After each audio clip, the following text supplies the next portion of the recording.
We're joined now from central London by the Foreign Secretary, Dominic Raab. Thank you very much for being on the programme this morning, Mr Raab. We were just talking about the mutations of the virus that we've seen. The government decided to close travel corridors, all travel corridors, from next week. So if you enter the UK, you need to isolate for 10 days. There are reports in the Sunday Times this morning that the government is considering putting people in quarantine hotels to make sure they actually do follow the rules. Is that under consideration?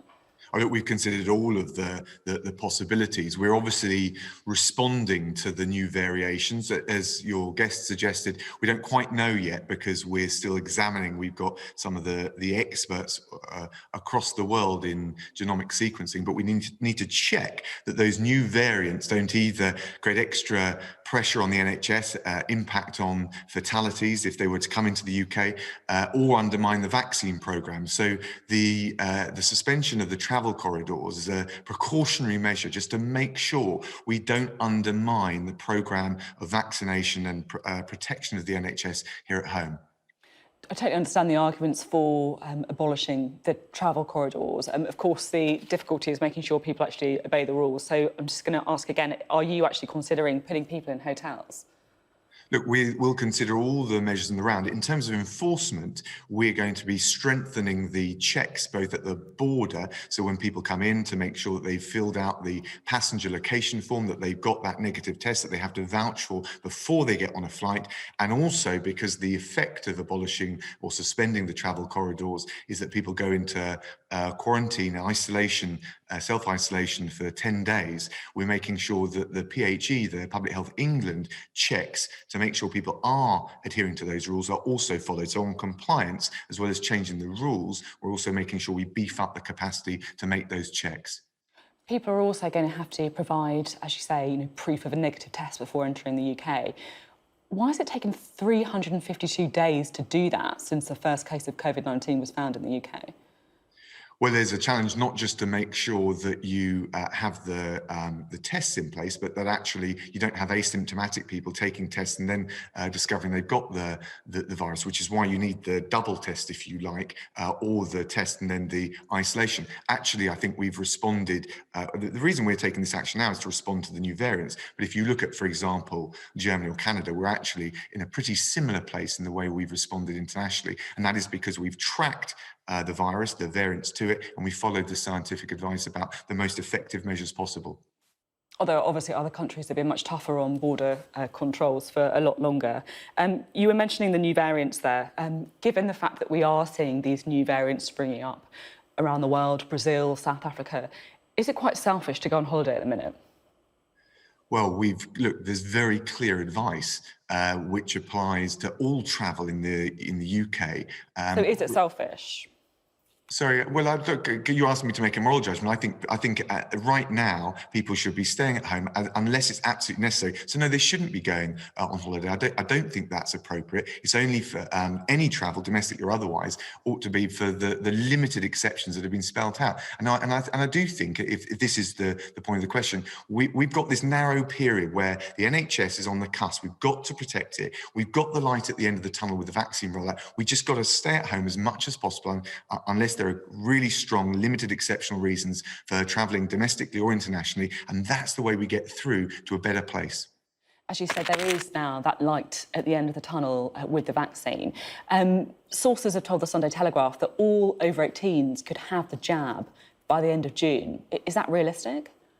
Well, look, we've got this 3-point roadmap to make sure that by February the 15th, we've got 15 million people, the highest risk people, 88% of those most at risk of dying as a result of coronavirus. We want them to get their first dose. We then want to increase that by another 17 million by the spring. That would take around 99% of those most at risk would then have had their first dose. And our target is by September to have offered all the adult population a first dose. If we can do it faster than that, great, but that's the roadmap.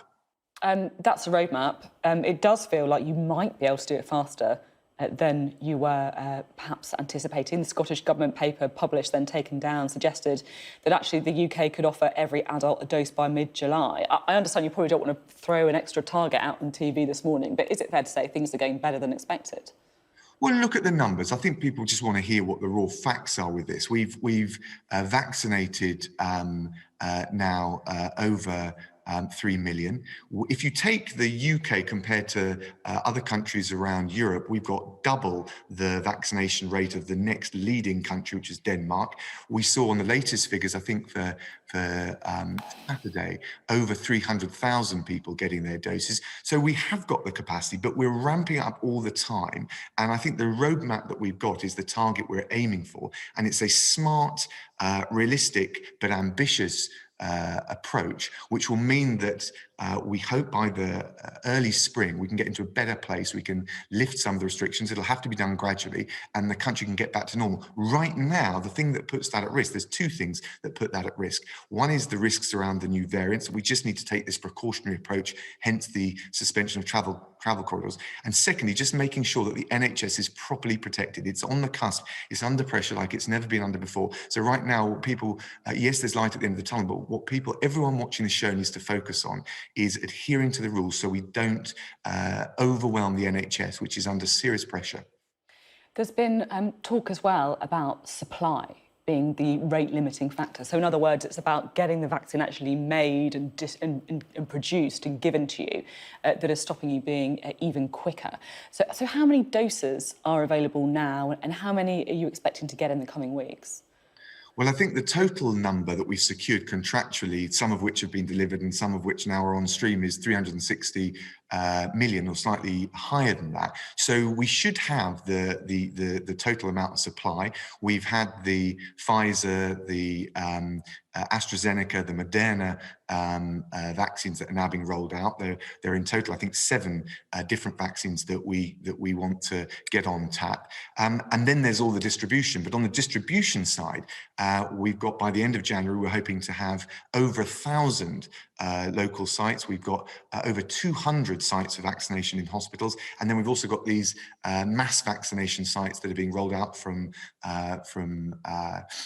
Bristol to Blackburn. There's one at Epsom, close to me, and I think that way we can provide the access to the vaccine. We can actually get the needles in arms that we need to deliver on the roadmap that I've laid out.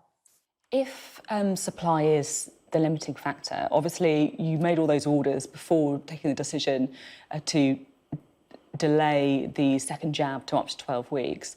Can you guarantee that if someone gets their first dose of the Pfizer vaccine, there will be a second dose for them to be given within the 12-week period?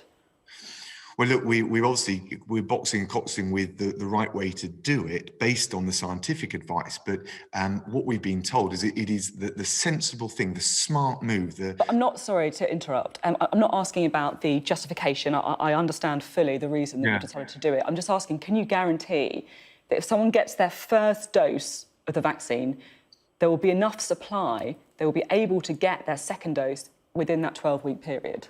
I think if we follow the roadmap and the supply chains that we've set out and that I've articulated, along with the backup that we've got, because we've got the volume of doses, 360 million, we've also got 7 suppliers, we ought to be able to deliver on that. But of course, look, right the way through this pandemic, we've had to adapt to all sorts of different things. So we just focused on making sure we deliver on the roadmap that we've got. We've got the distribution, the logistics in place. We've done the NHS backed up by the Armed Forces, done an incredible job. Local authorities done an incredible job. Now we just got to deliver on that.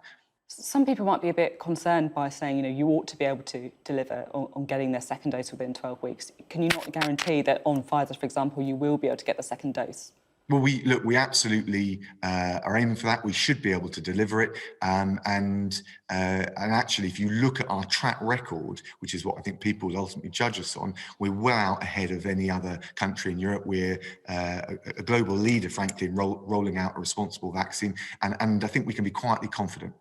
OK. Of course, the more people get vaccinated, the quicker we get out of the situation we're in now. According to the Sunday Times, the Cabinet's agreed a plan to lift lockdown as soon as early March and then put areas into lower tiers once deaths and hospitalisations have fallen to a certain level and once a certain number of people have been given their jabs. Is that right? Sophie, throughout this interview so far, you've tempted me with tantalising media reports. So what I'm setting out is what the government policy is. Of course, what we want to do is get out of this national lockdown as soon as possible. The roadmap that I've described means that by early spring, hopefully by March, we'll be in a position to make those decisions. I think it's right to say we won't do it all in one big bang. As we phase out of the national lockdown, I think we'll end up phasing through the tiered approach. We want to make sure that we can do it in a safe and responsible way. But again, we've got to, at this point in time, really focus on protecting the NHS, rolling out the vaccine. If we do those two things, we get into a much better place by early spring. OK, you're not going to be tempted to be drawn on the media reports. I've got that message. Maybe you can answer this one then. If you're going to start lifting restrictions when enough people have been vaccinated, when does the government consider someone to have been vaccinated? Is it after their first dose or after their second dose? Well, it's the level of protection that you get. I mean, ultimately, we need people to have the second dose. That's the way they get the maximum level of protection. But we know that you get a very high level of protection from the first dose, hence the approach that we're taking. In terms of the easing of the restrictions, we'll, as we've done throughout this, take advice as to what the responsible and the smart thing to do. But that's why we say that it won't be done in one big bang. It will be done in a gradual, phased way so that we know we don't undermine the progress we've made or put anyone else at risk. So we'll publish the approach, the exit plan, if you like, in due course. Right now, we're focused on the two central objectives, which is protect the NHS, hence the stay home message, and rolling out the vaccine, which is going, as you said, you rightly described, is going well. As you saying there, one of the most important things to focus on is to get people to stay at home, to get people to try and protect the NHS and relieve it of the pressure that it's clearly under at the minute. Some quite concerning statistics around today showing the number of people who have been in work within 10 days of having a positive COVID test. 1 in 9 say they've been ordered back to their workplace when they could be working from home. How worried are you about irresponsible employers?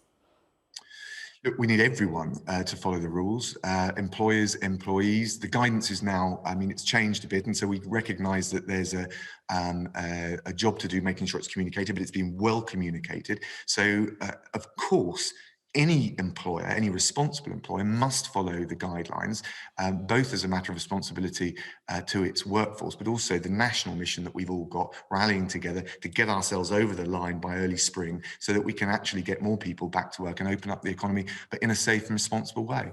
OK. I'm keen to move on to your brief. A few issues that I'm keen to talk to you about this morning with your Foreign Affairs hat on. Firstly, the Sunday Times reporting that Nazanin Zaghari-Ratcliffe's family are saying that she could be freed from jail in Iran in 7 weeks' time. Is that your understanding? Well, I think that's based on the existing sentence, but of course, we are dealing with regimes that have got her and other dual nationals in arbitrary detention. I've been focused since the summer and before that, but particularly intensively since the summer, in speaking to Foreign Minister Zarif and pushing as hard as we can to get the immediate release, not in 7 weeks, but as soon as possible, of Nazanin and all of our other dual nationals. And we'll continue to apply all the pressure. You know, as we've gone right the way through this, that the sensitivities and the challenges with this, the complexities with this, and my desire not to say anything which is counterproductive to that effort, but we have intensified those negotiations and are leaving no stone unturned. And I want to get Nazanin released, absolutely as soon as possible. I do not want her inside this arbitrary detention in Evin prison in Tehran a day longer than is possible, and we're pushing very hard. And obviously, with the transition in the US, then the contours and the thinking in Iran may change, and there may be additional possibilities. But frankly, right now, we're pushing as hard as we can for all of our dual nationals. I'm keen as well to talk about Hong Kong, a really concerning situation there too. Now, David Perry, he's a British lawyer, viewers might not know, but he's agreed to prosecute pro-democracy activists in Hong Kong. If he wins, it could lead to 7-year jail sentences for the activists. Now, he hasn't commentated on this. His defenders would say that he has to take the cases, you know, he can't pick and choose. What do you make of it? I don't understand how anyone in good conscience from the world leading legal profession that we have would take a case where they will have to apply the national security legislation at the behest of the authorities in Beijing, which is directly violating, undermining the freedom of the people of Hong Kong. And I understand in the case of Mr. Perry, in relation to the pro-democracy activists. And of course, from Beijing's point of view, this would be a serious PR coup. There's no doubt in my mind that under the bar code of ethics, a case like this could be resisted. And frankly, I think people watching this would regard it as pretty mercenary to be taking up that kind of case. Strong words there for David Perry. Sticking with China, over 1 million Uyghur Muslims are being held in these political re-education camps. Women are being forced to be sterilised. What is the UK government doing about this? Well, as I announced last week, we brought forward a series of measures. I think we're, along with a couple of other countries, leading the way in doing this to make sure, in a targeted way, we don't have any British businesses that are either supplying to or profiting from the internment camps. I think it's a shocking, truly shocking set of circumstances in Xinjiang against the Uyghur Muslims. We've led in all the international organizations. We led in the third committee of the UN. I think it was 38 countries that followed our lead in criticizing and condemning the human rights abuses in Xinjiang, but also in Hong Kong. And we're leading by example with these measures to prevent UK supply chains either contributing to or profiting from this appalling situation in the internment camps that you described. So I just want to read a recent tweet that was sent by the Chinese embassy in the US. It says this: a study shows that in the process of eradicating extremism, the minds of Uyghur women in Xinjiang were emancipated and gender equality and reproductive health were promoted, making them no longer baby-making machines. They're more confident and independent. I just want to be clear, we're talking here about people being forced to have abortions, given injections to stop their periods, having surgery in some cases, so they're unable to have children. Are words of condemnation and a few restrictions on British business really enough? It's absolutely disgraceful, it's appalling and it's shocking in the modern world, in a leading member of the international community. And no, this isn't enough. What China says is this is all lies cooked up by the West, Britain, and leading member amongst them. And what we say is, if you dispute the allegations and the claims and the reports, there's a simple way to clear this up. Allow the UN Human Rights Commissioner to visit and access and see these sites. And we are pushing for an authoritative third party like the Human Rights, the High Commissioner for Human Rights at the UN, to conduct that visit. And that is the straightforward way. If China denies these allegations, then they can be verified. And so we are leading from the front, not just in the supply chain measures, the condemnation, the words you described, but also pushing to get the action at the international level, which is where it's most effective, to get proper transparency and then to get the accountability that I agree we need. Talking about the international effort, Joe Biden's campaign has described the oppression as genocide. Do you think it's genocide? And will you commit now to putting it on the agenda when you host the G7 summit in Cornwall in June? I think it's for a court to decide whether the very complex definition of genocide is met. But what is clear, frankly, whatever the legal label that you put on it, is that there are convincing and persuasive third-party authoritative reports of serious violations of human rights on an appalling industrial scale. And yes, absolutely. You mentioned the President-elect Biden, who will next Wednesday become president. One of the things we're excited to do, working with the new administration, is making sure that human rights, protecting democracy, is on the agenda. And yes, as we preside over the G7, and this is an exciting year for international leadership for the UK, that will be the case. And I've already talked about this with Nancy Pelosi, Speaker Pelosi of the House of Representatives, recently, including speaking to her over the Christmas period. Now we are out of time, but I am going to squeeze one more quick question in, if you'll forgive me. It's Donald Trump's final weekend in the White House. I've got an interview that we're going to play in just a moment with James Comey, the FBI director he fired. He said he's looking forward to Trump standing on the front lawn, shouting at cars in his bathrobe, and none of us will hear it. I mean, you spent quite a long time over the last few years responding to Donald Trump's tweets. Are you quite looking forward to that?